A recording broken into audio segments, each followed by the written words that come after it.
तो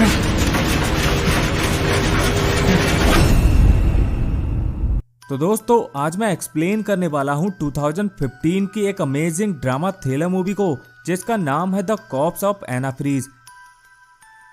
कहानी की शुरुआत में हम एक आदमी को एक डेड बॉडी ले जाते हुए देखते हैं। ये एना फ्रीज नाम की एक फेमस एक्ट्रेस की थी, जो देखने में बहुत ही ज्यादा खूबसूरत थी।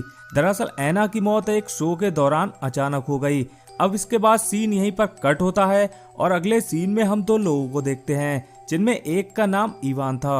वो अपने दोस्त पाव से हॉस्पिटल में मिलने आया था। पाव वही इंसान था जो एना की बॉडी को मोर्चरी में ले जा रहा था। इवान पाव से पार्टी करने को कहता है। तभी ये लोग हॉस्पिटल के बाहर आकर खूब ड्रिंक करते हैं। पाव उन्हें एना फ्रीज के बारे में बताता है कि उसकी डेड बॉडी इसी हॉस्पिटल में है।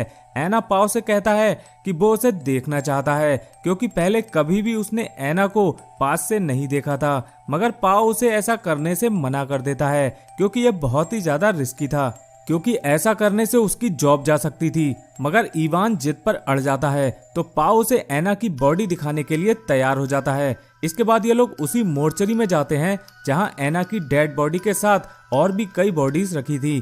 पाव एक बॉडी के पास जाकर कहता है कि ये एना की डेड बॉडी है। इवान जब उस डेड बॉडी से पर्दा हटाता है तो देखता है कि ये तो एक बूढ़ी औरत की डेड बॉडी थी। पाव जोर से हंसने लगता है, क्योंकि उसने इवान के साथ मजाक किया था। इसके बाद पाव इन लोगों को एना की असली डेड बॉडी के पास ले जाता है और उसके फेस से कपड़ा हटाता है। इवान एना को देखकर शॉक रह गया था, क्योंकि ऐसा पहली बार था जब इवान इतनी फेमस एक्ट्रेस के इतने करीब खड़ा था। तभी इवान एना की बॉडी से कपड़े को और नीचे करने लगता है और उसकी बॉडी को गलत तरीके से भी टच करने लगता है। इसके बाद इवान का दोस्त उससे कहता है कि ऐसे किसी की बॉडी को टच करना ठीक नहीं है। तो इवान उससे कहता है कि तू भी टच करके देख। तो उसका दोस्त भी उसे टच करने लगता है। इसके बाद इवान सारी हदें पार कर देता है। वो कहता है कि मैं इस बॉडी के साथ फिजिकल होना चाहता हूँ, मगर उसका दोस्त उसे समझाता है कि ये बिल्कुल भी ठीक नहीं है। मगर इवान इन सब का बॉस था, तो इन्हें उसकी बात माननी पड़ती है। इसके बाद पाव और इवान का फ्रेंड एक दूसरे कमरे में आ जाते हैं और इवान एना की बॉडी के साथ फिजिकल होने लगता है। इसके बाद पाव भी ऐसा ही करता है। मगर जब पाव एना पर चढ़ा था तो हम देखते हैं कि एना की आंखें खुल चुकी हैं, वो वापस से जिंदा हो चुकी है। पाव जब ये देखता है तो डर जाता है और जोर से चिल्लाने लगता है। उसकी आवाज सुनकर उसके दोस्त भी वहां पर आ जाते हैं। तो पाव उन्हें बताता है कि एना जिंदा है। अब एना को पता था कि पाव और इवान ने उसके साथ क्या किया है, और जाहिर सी बात है कि वो ये सब पुलिस को भी बता देगी। तो इवान एना को मारने का प्लान बनाता है, मगर इवान का फ्रेंड ऐसा नहीं चाहता था।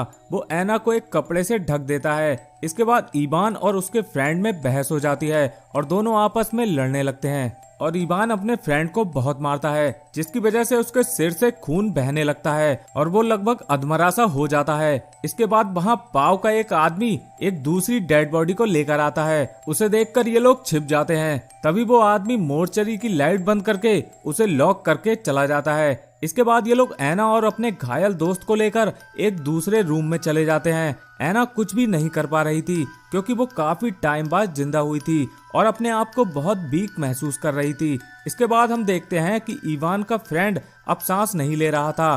पाव जब उसे चेक करता है तो वो देखता है कि वो मर चुका है। इसके बाद इवान और पाव मिलकर प्लान बनाते हैं कि उन्हें एना को मारना होगा और अपने फ्रेंड की बॉडी को ठिकाने लगाना होगा। तभी हम देखते हैं कि एना किसी तरह स्ट्रेचर से नीचे गिर जाती है और इवान के फ्रेंड के पॉकेट से फोन निकालकर किसी को कॉल करती है। मगर तभी इवान वहां आ जाता है और फोन एना से छीन लेता है। इसके बाद वो एना को किसी दूसरे कमरे में ले जाकर मारने लगता है। एना उससे कहती है कि तुम्हें इन सब की सजा मिलेगी।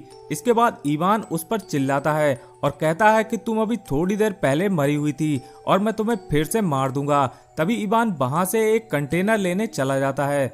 वहीं दूसरी तरफ पाव एना के हाथ पांव बांधने लगता है, मगर एना उससे कहती है कि तुम ऐसा मत करो, मैं तुम्हारे बारे में किसी को नहीं बताऊंगी। तुम्हारा दोस्त गलत है और उसे इसकी सजा मिलनी चाहिए। तभी पाव एना के मुंह पर टेप चिपका देता है। अब पाव वहां पड़े खून को साफ कर रहा था कि तभी एना उसे चकमा देकर किसी तरह उस रूम से निकल जाती है और लिफ्ट तक पहुंच जाती है। उधर इवान भी कंटेनर लेके आ चुका था, तो वो देखता है कि एना भाग चुकी है।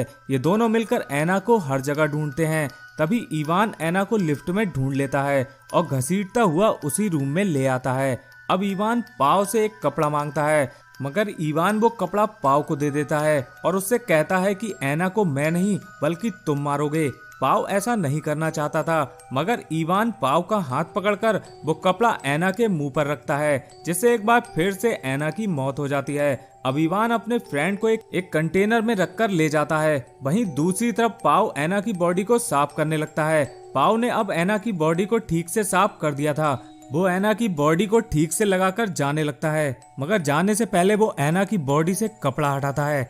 तब हम एक और शॉकिंग चीज देखते हैं। हम देखते हैं कि ऐना अभी भी जिंदा है। तब हमें पता चलता है कि जब ऐना पाव से कहती है कि इसमें तुम्हारी गलती नहीं है, तब इन दोनों ने मिलकर प्लान बनाया था। जब ऐना का दम घुटने वाला था, तभी वो मरने का नाटक करती है। इसके बाद इवान भी अपने फ्रेंड की बॉडी को ठिकाने लगाकर वापस आ जाता है और ये दोनों जब निकलने वाले होते हैं तो इवान अपना वॉलेट चेक करता है, मगर उसमें उसका आई कार्ड नहीं था। वो वापस ऐना वाले कमरे में जाता है और वहाँ ऐना को जिंदा देखता है। अब वो समझ जाता है कि पाव ने उसके साथ धोखा किया है। वो उसका गला दबाने लगता है। तभी पीछे से ऐना सीजर से इवान पर अटैक कर देती है और उसका गला काट देती है।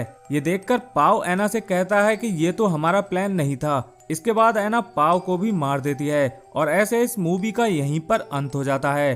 तो अगर आपको ये वीडियो पसंद आया हो तो एक लाइक या डिसलाइक जरूर कर दें। हम मिलते हैं आपसे एक और मूवी के साथ। धन्यवाद।